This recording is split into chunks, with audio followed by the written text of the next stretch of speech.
അടുത്തിടെ ചില പേഷ്യൻസ് ഒക്കെ ചോദിക്കുകയുണ്ടായി ഹാൻഡ വൈറസ് ഇൻഫെക്ഷനെ കുറിച്ച്. കോവിഡ് സമയം കഴിഞ്ഞതിന് ശേഷം എല്ലാവർക്കും ഏതെങ്കിലും ഒരു വൈറസ് എന്ന് കേൾക്കുമ്പോൾ പേടിയാണ് അല്ലേ? ഹാൻഡ വൈറസ് ഇൻഫെക്ഷൻ ക്രൂയിസില് ഷിപ്പില് ട്രാവൽ ചെയ്ത ചില ആൾക്കാർക്ക് ഉണ്ടായി.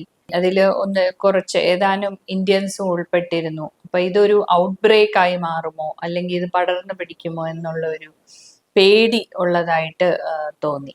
പക്ഷെ ഹാൻഡ വൈറസിന്റെ ഒരു പ്രത്യേകത എന്ന് പറഞ്ഞാൽ കോവിഡ് പോലെ അല്ല, മനുഷ്യനിൽ നിന്ന് മനുഷ്യനിലേക്ക് പകരാത്ത ഒരു വൈറസ് ആണ്.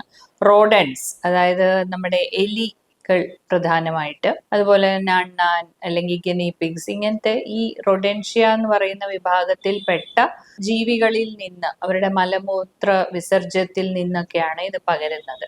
അപ്പോൾ വളരെ കോമൺ ആയിട്ട് അങ്ങനെ വരാറില്ല. അങ്ങനെ ഒരു ഔട്ട് ബ്രേക്ക് മനുഷ്യരിൽ നിന്ന് മനുഷ്യരിലേക്ക് പകരുമ്പോഴാണല്ലോ ഒരുപാട് പടർന്നു പിടിക്കുന്നത്. അപ്പൊ അങ്ങനെ വരാൻ സാധ്യതയില്ലാത്ത ഒരു രോഗമാണ് ഹാൻഡ വൈറസ് ഇൻഫെക്ഷൻ.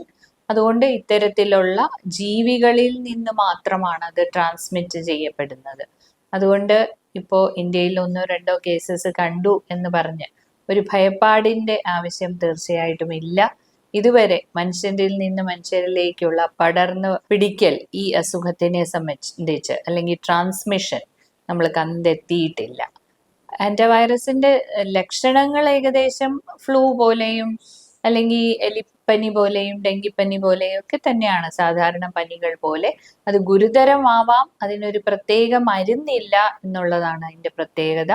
പക്ഷേ ഇപ്പോൾ ഒരു ആശങ്കയ്ക്ക് യാതൊരു വകയും